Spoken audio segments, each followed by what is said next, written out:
छात्रवृत्ति हेतु एक आवेदन पत्र प्रधानाध्यापक को लिखें।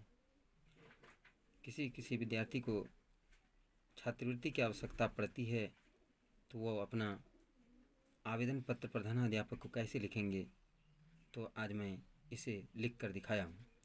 सेवा में जो प्रत्येक लेटर में लिखा जाता है, यहाँ पर आप परीक्षा भवन लिख सकते हैं, क्योंकि परीक्षा भवन से लेटर लिखा जाता है। या जहाँ जिस स्थान से आप लिखते हैं, घर से लिखते हैं तो अपने घर का एड्रेस दें। जिस शहर से बैठकर आप लिखते हैं उस शहर का भी यहाँ पर एड्रेस दे सकते हैं। लेकिन यहाँ पर परीक्षा की दृष्टि से यदि आप एग्ज़ाम हॉल में लिख रहे हैं तो यहाँ पर एग्ज़ाम हॉल परीक्षा भवन अवश्य लिखेंगे। सेवा में जो प्रत्येक लेटर में लिखा जाता है, सेवा में श्रीमान प्रधानाध्यापक महोदय अपने स्कूल का नाम लिखेंगे। जहाँ पर है स्कूल उस स्थान का नाम, यहाँ से यहाँ स्कूल का नाम हुआ, स्थान इसका खावा बांका है। विषय, अब विषय क्या है कि छात्रवृत्ति लेने आए हैं, छात्रवृत्ति के लिए हमको लिखना है आवेदन। तो छात्रवृत्ति के संबंध में महाशय सविनय निवेदन है कि मैं कुणाल कुमार, यहाँ पर अब अपना नाम लिखेंगे। आपके विद्यालय का वर्ग 10वीं का छात्र हूँ। यहाँ पर विद्यालय का नाम नहीं लिखना है, चूँकि विद्यालय का नाम ऊपर में लिखा गया है, इसलिए यहाँ पर सिर्फ लिखा है आपके विद्यालय का वर्ग 9वीं का छात्र, 10वीं का है, 7 के हैं, 8 के हैं, जिस भी वर्ग का छात्र हैं आप उस वर्ग का नाम यहाँ पर अवश्य लिखेंगे। छात्रा हैं तो यहाँ पर छात्रा लिखेंगे। मेरे पिताजी एक गरीब किसान हैं। आपके पिताजी यदि गरीब किसान है तो गरीब किसान लिखेंगे। गरीब मजदूर हैं तो गरीब मजदूर लिखेंगे। या छोटे कर्मचारी हैं तो छोटे कर्मचारी जिस पद पर हैं उस पद का नाम लिखेंगे। जिसकी मासिक आय बहुत ही कम है, मेरे पिताजी एक गरीब किसान हैं जिसकी मासिक आय बहुत ही कम है। मेरे परिवार में 2 भाई 1 बहन एवं माता पिता, कुल मिलाकर 5 सदस्य हैं। यानी 2 भाई 1 बहन 3 और 2 माता पिता 5 सदस्य हैं।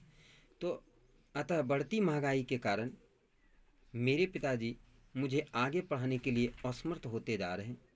यानी इतनी महंगाई बढ़ गई है कि 5 परिवार का भरण पोषण करना हमारे पिताजी के लिए असमर्थ है। इसलिए मुझे आगे की पढ़ाई के लिए वो असमर्थ होते जा रहे हैं, यानी पढ़ने से हमें मना कर रहे हैं। अतः इस संबंध में छात्रवृत्ति ही एकमात्र उपाय दिखाई पड़ता है। इसलिए यदि मुझे छात्रवृत्ति मिल जाता है तो हम आगे की पढ़ाई को जारी रख सकते हैं। इसलिए जो है इसने लिखा है कि अतः इस संबंध में छात्रवृत्ति है हमें ही एकमात्र उपाय दिखाई पड़ता है। अंत में लिखोगे, अतः श्रीमान से नम्र निवेदन है कि मेरे परिवार की आर्थिक स्थिति को ध्यान में रखते हुए, यानी हमारे परिवार का आर्थिक स्थिति जो है इतनी दयनीय है जो कि हमारे पिताजी अब हमें आगे की पढ़ाई नहीं करवाना चाहते हैं। इसलिए मेरे परिवार की आर्थिक स्थिति को ध्यान में रखते हुए मुझे छात्रवृत्ति प्रदान कर कृतार्थ करें। आपकी कृपा दृष्टि से मुझे इस दिशा में साहस प्रदान करेगी। यानी आपकी जो कृपा दृष्टि होगी, यदि आप हमें छात्रवृत्ति प्रदान करते हैं तो आपकी कृपा दृष्टि से हम इस दिशा में साहस प्रदान करेंगे, यानी आगे की पढ़ाई को अनवरत जारी रखने का कोशिश करेंगे।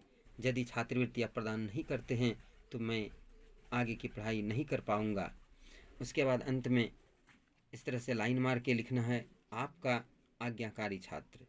यदि छात्र हैं तो छात्र लिखें, छात्रा हैं तो छात्रा लिखें, ये नहीं कि दोनों लिखना है।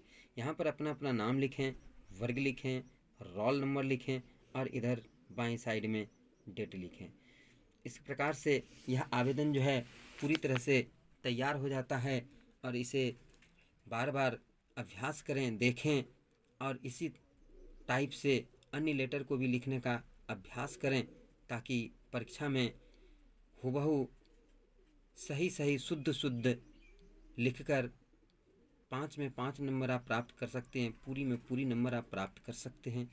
इस प्रकार से अभी से ही अभ्यास करें और हमें कमेंट करके बताएं कि यह लेटर कैसा लगा और किस चीज़ पर हमें लेटर बनाने के लिए कहते हैं, मैं उसी पर लेटर बनाऊंगा।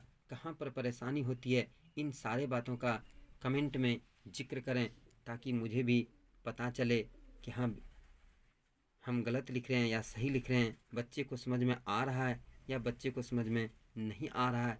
ये सारे बातों का कमेंट करें और कौन सा वीडियो और बनाना है ये भी कमेंट करके बतावें।